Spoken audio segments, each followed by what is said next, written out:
Welcome back, Slayers, to a War Robots update video. Today, we received the latest figures for the rebalance going to take place in the 9.7 version. You can see the figures on the screen now. Honestly, I have been waiting for this rebalance news for a long time.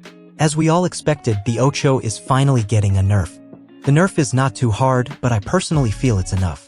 Its magnetic field will now be more used, just to push off reds from the beacons which it was mainly intended for. Ophion's ability is greatly affected in this rebalance, and I feel it's a lot. The 15% reduced durability was a good nerf, but originally Ophion was deadly because of its ability to do massive damage in one flight. Not 20, not 30, but a 50% nerf is going to hit the Ophion users hard. Moving next, Ocho gets a 20% buff to its durability, which I feel was one of the necessary buffs. Its durability in the current meta was very fragile. Moving on, I am very happy to see the Revenant get a 15% buff to its durability, which I am sure many players are happy to see. Its ability cooldown is reduced too.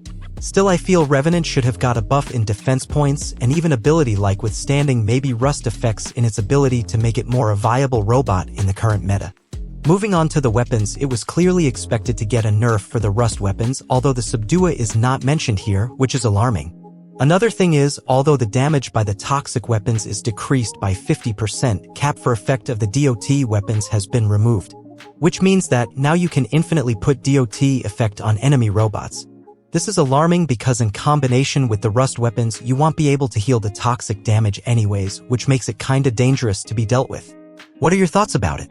The Chimera has a reduced reload interval, which is good.